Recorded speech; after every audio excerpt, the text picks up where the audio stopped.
Assalamualaikum warahmatullahi wabarakatuh. Perkenalkan, nama saya Haidu Rizky dari kelas 2 SIA.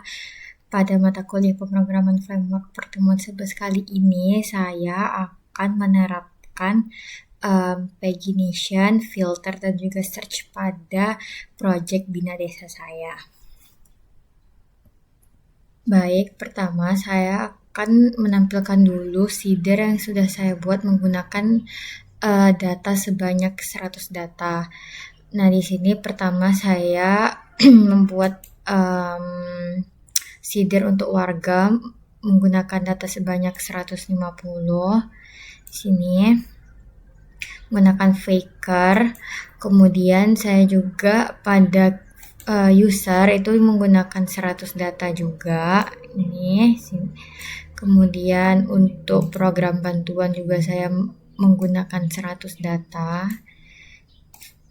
Untuk verifikasi lapangan juga sama, begitupun untuk pendaftar bantuan juga menggunakan 100 data. Jadi seeder saya semuanya sudah menggunakan sebanyak 100 data. Di sini pada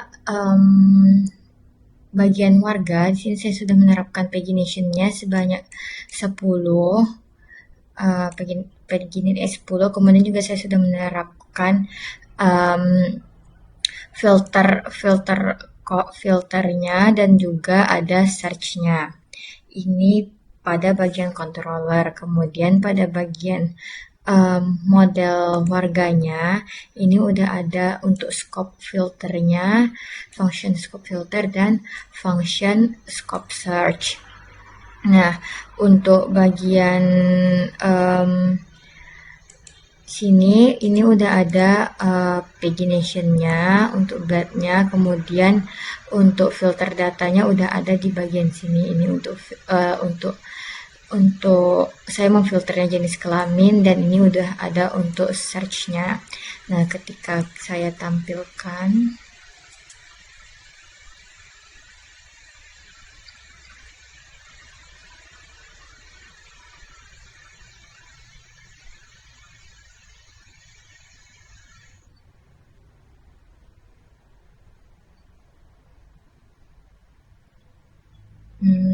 data warga.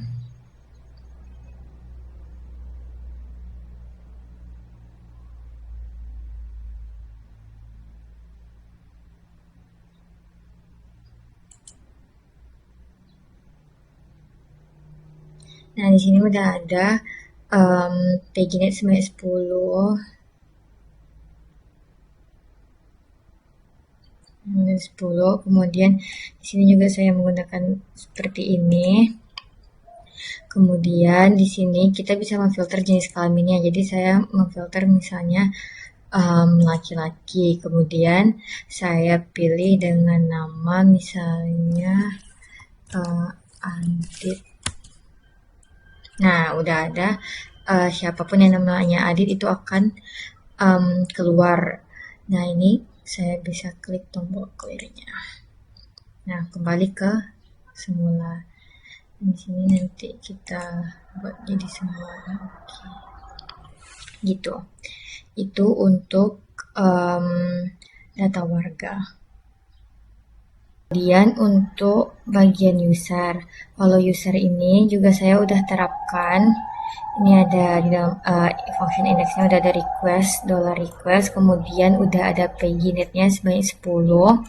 Kemudian udah ada untuk filter search-nya. Nah, di sini saya untuk bagian search-nya, form search. Untuk form filter itu tidak saya buat pada user, tapi hanya membuat untuk form search sesuai kebutuhan untuk user. Kemudian pada modelsnya ini udah ada function scope search-nya.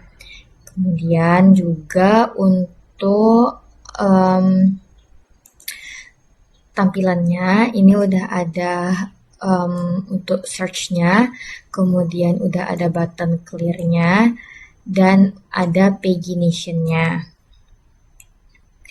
Saya akan tampilkan untuk data user. Nah, untuk data user sama seperti data warga menampilkan sebanyak 10 data dan ini ada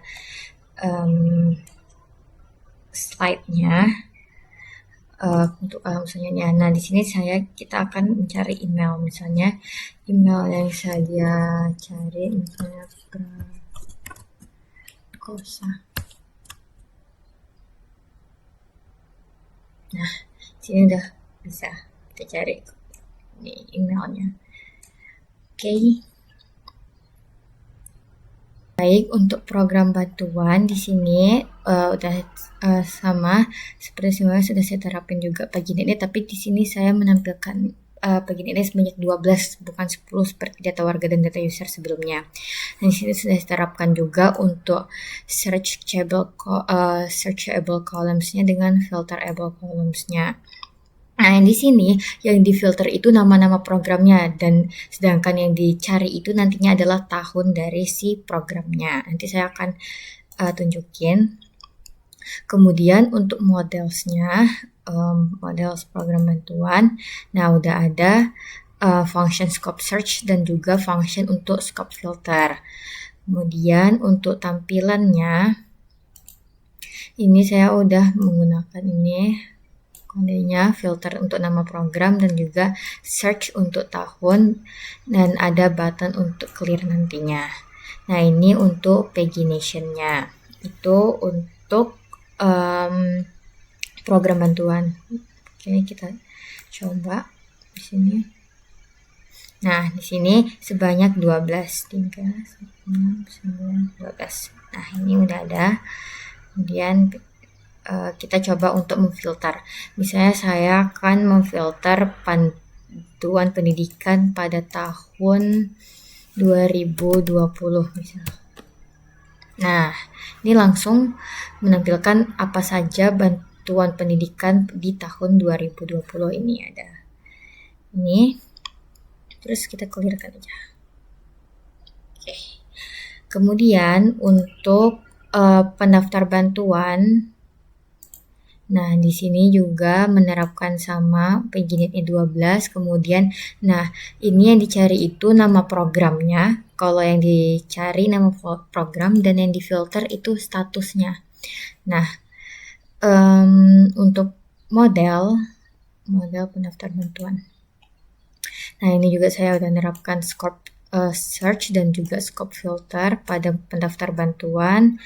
Kemudian ini untuk yang di filternya tadi itu status, kemudian yang di search-nya nanti nama program, kemudian udah ada clear button-nya. Ini untuk clear button dan ini untuk pagination-nya. Kita coba buka pendaftar bantuan.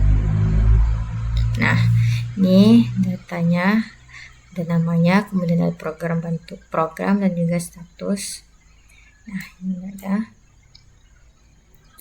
Kita coba memfilter statusnya itu yang tidak lolos.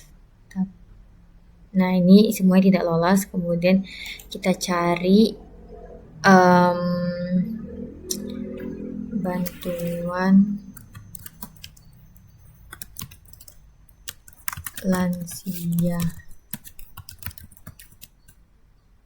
Nah, ini yang tidak lolos pada bantuan lansia ada 4 orang. Oke, kemudian untuk verifikasi lapangan. Nah, untuk verifikasi lapangan ini juga menerapkan paginate 12. Kemudian udah ada search pendaftarnya, udah ada filter skornya. Berarti di sini yang saya itu menerapkan untuk filternya itu nanti yang difilter itu skornya, kemudian yang dicari itu si pendaftarnya. Nah, untuk modelnya itu saya udah menerapkan scope search pendaftar dengan juga di sini scope search pendaftar dengan scope filter score. Kemudian untuk tampilannya yang di filter itu ini score, kemudian ada search dan juga ada button clear-nya. Nah, untuk pagination-nya ini. Oke, kita coba lagi buka di sini. Ini verifikasi lapangan. Nah, ini sebanyak 12 ya. Kemudian udah ada ininya. Kalau kita diiniin, bisa itu ke next halamannya. Oke, kita coba di filternya. Nah, di sini saya menerapkan filternya itu yang lebih besar dari 20, besar 40, besar 60, besar 80. Karena skor yang saya pakai itu besar semua. Kalau misalnya saya tampilkan dari 1 hingga 100 gitu, terlalu panjang nantinya. Jadi saya meminimalisir dengan membuat besar dari sekian. Kita coba besar dari 40. Kemudian kita cari nama pendaftarnya itu misalnya hari. Nah, nih yang besar 40 ada pendaftarnya ini ada 4. Namanya sama semua, cuman skornya lebih gede gitu dan juga petugas yang menginputkan itu beda-beda dan juga tanggalnya itu beda-beda. Oke. Baik, sekian saja penjelasan saya tentang penerapan filter, search, dan juga PageNet pada pertemuan 11 pemrograman framework kali ini. Lebih dan kurang mohon maaf. Assalamualaikum warahmatullahi wabarakatuh.